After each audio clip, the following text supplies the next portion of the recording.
Hello hello doctor Rastogi, आपने ही lunch packet के लिए फ़ोन किया था। मैं ये MIG 19 के सामने खड़ा हूँ। आप कहाँ पर हैं?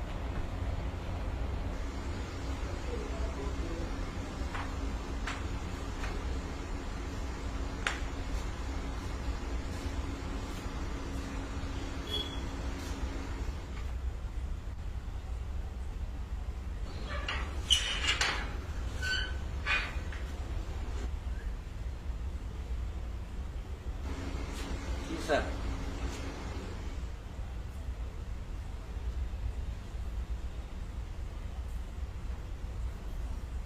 डॉक्टर रस्तोगी, जी।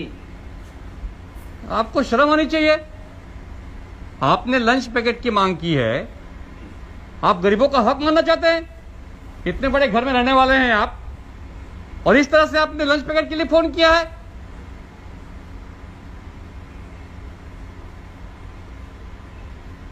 आप जैसे अमीर अगर गरीबों का खाना खाएंगे तो गरीब क्या खाएंगे?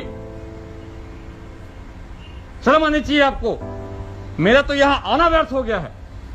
साहब, ये शर्म ही तो है जो मुझे आज यहां तक ले आई। सर्विस लगते ही शर्म के मारे मैंने ये मकान बनवा लिया, इसके लिए बैंक से लोन लिया।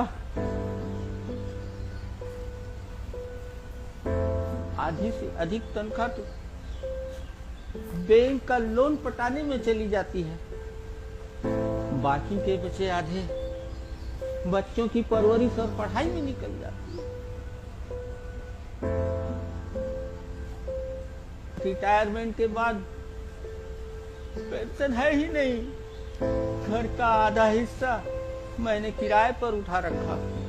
इस कोरोना और लॉकडाउन की वजह से किराया भी नहीं मिल रहा। साहब, नौकरी न होने की वजह से बेरोजगार बेटे को मिली हुई प्राइवेट फंड और पैसों से उसे बिजनेस चालू करवा दिया।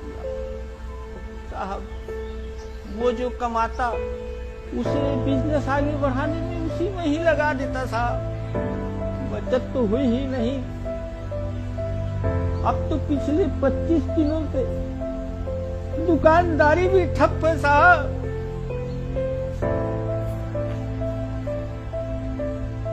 राशन कार्ड भी बनवाया था साहब, पर बहू व बच्चे शर्म के मारे लाइन में लगे नहीं और वो राशन कार्ड भी निरस्त हो गया। साहब, बहू के नाम से जनधन खाता भी खुलवा दिया था, पर उसने ना उसमें कुछ जमा किया और ना ही कुछ निकाला। वो अकाउंट भी बंद हो गया। साहब, सरकार से आया हुआ पैसा भी ना निकाल सके। साहब, मकान होने की वजह से किसी सामाजिक संस्था से हम सहयोग भी नहीं मांग सके। कल जब कोई रास्ता नहीं दिखा, सुबह जब अपने पोते को भूख से तड़पते हुए देखा, तो शर्म नहीं आई। साहब, शर्म नहीं आई।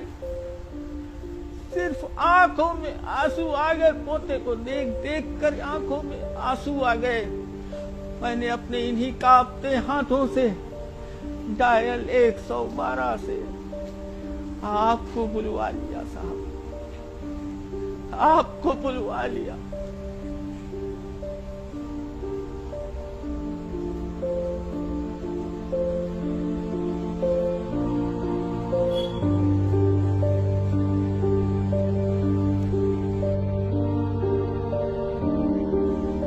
इन दीवारों ने हमें अमीर तो बना दिया साहब, पर अंदर से खोखला कर दिया। मजदूरी तो कर नहीं सकते, आमदनी इतनी हुई नहीं कि बैंक में कुछ जोड़ लेते। और बैठकर आराम से खा सकते। आप ही बताएं, ऐसे में मैं करता तो क्या करता साहब, क्या करता नाती की तरफ मुझसे देखी नहीं गई साहब, देखी नहीं गई। करता भी तो क्या करता। इस देश में अमीरों की सेवाएं बंद होती नहीं, मौका मिलते ही सरकार गरीबों की सेवा में लग जाती है। बस एक मिडिल क्लास ही तो है जो ना सेवा दे सकता ना सेवा ले सकता। सुनो, आते वक्त घर के लिए राशन लेते आना।